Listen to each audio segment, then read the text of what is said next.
impossible to explain solely from the structural design how members of the audience seated in the back of the theater could hear the opera so clearly, more clearly, in fact, than those people seated at the front of the theater. This can be demonstrated by moving from right next to the stage to the farthest point at the back of the theater. Common sense would suggest that the nearer you are to the stage, the more clearly you can hear the sound coming from it. However, reality defies common sense. The sound is actually clearest at the back. But was the Grand Theatre equipped with some special equipment for conducting sound?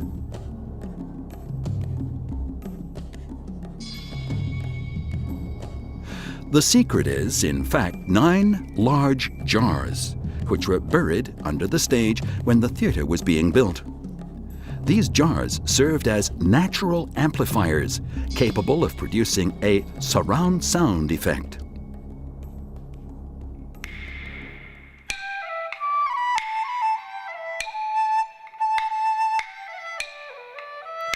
Hollow objects are natural musical instruments. They create resonance that enhances the intensity of their sound and generates a unique sound effect.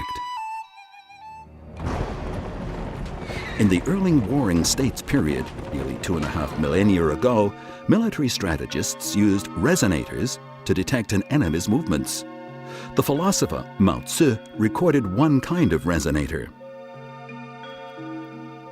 Deep pits were dug along the city walls. A pottery jar with a 70 to 80-liter capacity was buried in each pit and covered with leather. Thus, the jars were turned into resonators.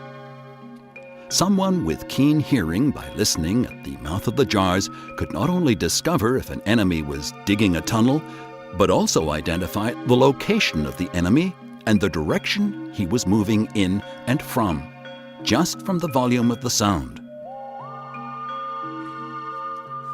Shen Kuo, a scientist at the time of the Qing Dynasty, in his work Mengshi Bitan, offered a scientific interpretation of the resonance of the jars. He said the resonance effect resulted from the hollowness of the object. His theory accords with modern theories of acoustics, which explain sound transmission in solid bodies.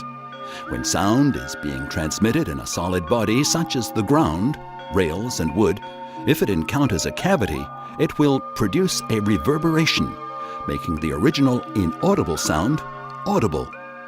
A resonator acts to amplify the sound so as to make it audible over long distances. A simple experiment demonstrates the amplification effect. A cup or glass placed against a wall clearly reveals the sound being made on the other side of the wall. In Prince Gong's mansion, the jars buried underground were in effect basic loudspeakers. The 9 big jars are the secret of the Grand Theatre's miraculous sound effect. During the construction of the Grand Theatre, the jars were buried under it as a resonator. In the spacious theatre, the voices of performers are reflected through the walls to generate resonance and magnify the sound effect, making the reverberating sound even more pleasant.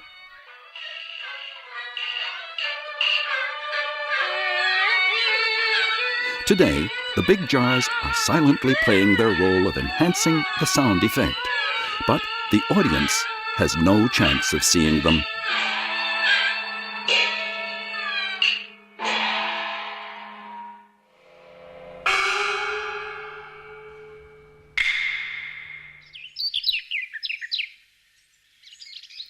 In fact, there are many remarkable things about the theater. If you look up from your seat in the auditorium, you'll notice the particular design of the roof, which was also made of wood. This is not a suspended ceiling. Instead, the wood is exposed to the air, and the ceiling is a caisson design. The caisson is an architectural feature that is unique to China. The ancient architects paid great attention to the decoration of ceilings. They would place a round or square panel in the shape of a raised well in the most conspicuous part of the ceiling, and then add dogong brackets and paint or carve patterns on it. The design was intended originally to enhance the visual effect. However, it also happened to enhance the audio effect. With the layers of dogong brackets forming an upward spiral, the caisson ceiling could concentrate, amplify, and improve the sound. The sound would travel around the ceiling and thus be evenly transmitted to every corner of the Grand Theater.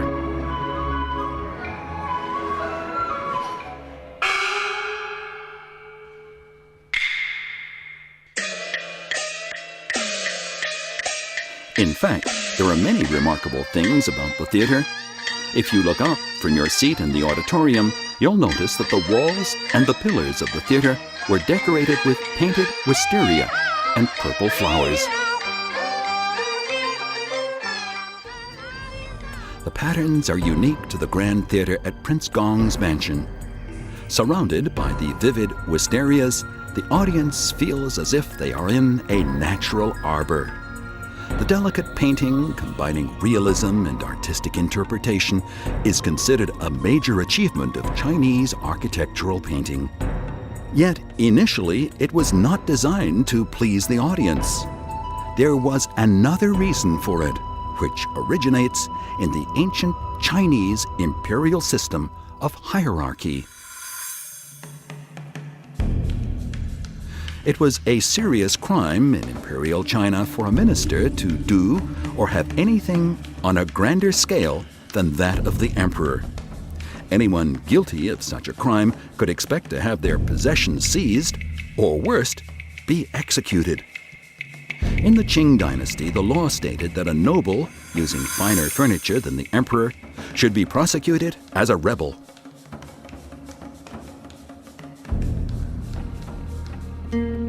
Changyin Pavilion, one of Empress Dowager Xixi's theaters, is located in the most famous palace in China, the Forbidden City.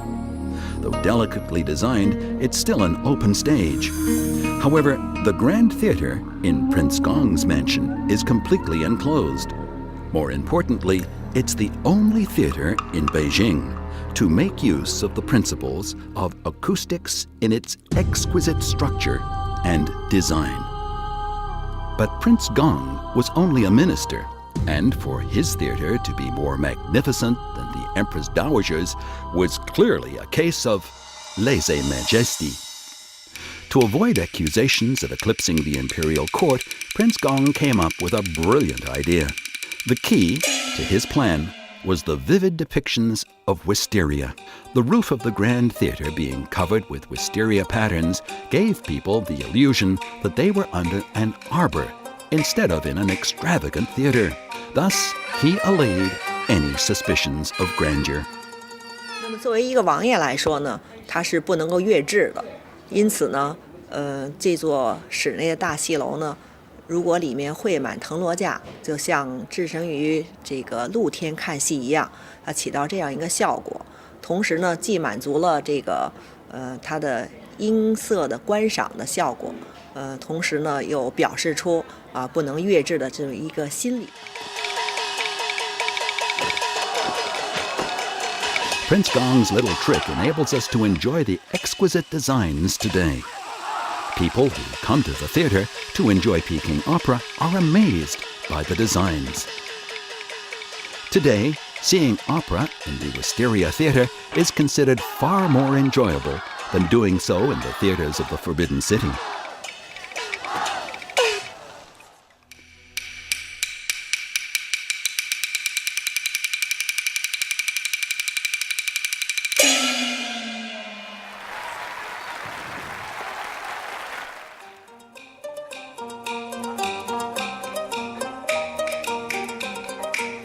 It was in this semi-natural setting that Chinese theater went through a period of growth and development. Here, the performing arts and design arts came together.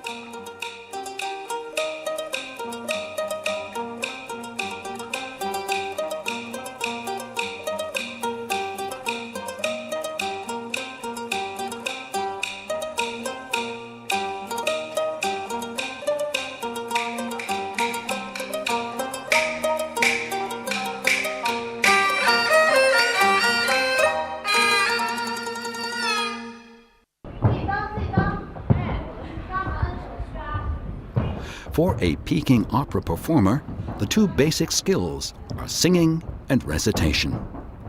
An opera performer goes through rigorous training, beginning as a child.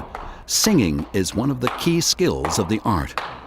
Acquiring a voice that is overwhelming in its beauty requires long-term practice. The first step in learning to sing is to practice the hansang and daosang.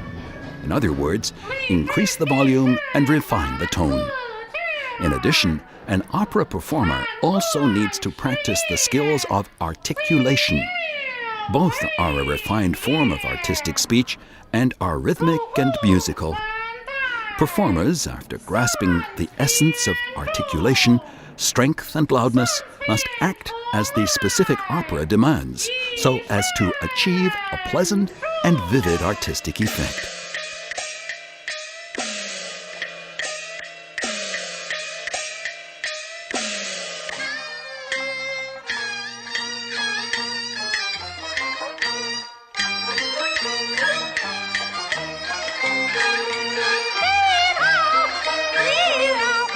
On the stage, using natural sound effects, the performers exhibit their skills of singing and recitation. The sound effect would be destroyed if modern sound mixers or sound filtering techniques were adopted. Opera lovers are attracted by the natural and genuine stage effects and the interaction of those and the performers.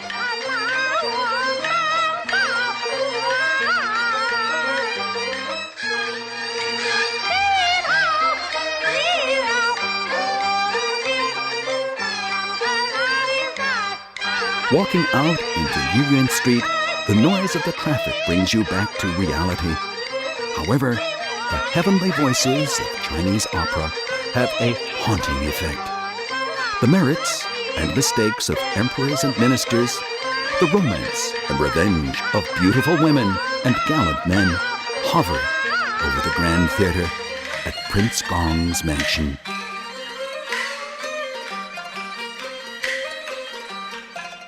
Beijingers are fortunate to have the ancient theater in their modern metropolis. It gives them the opportunity to slow down a little and enjoy one of the most natural elements of Chinese culture.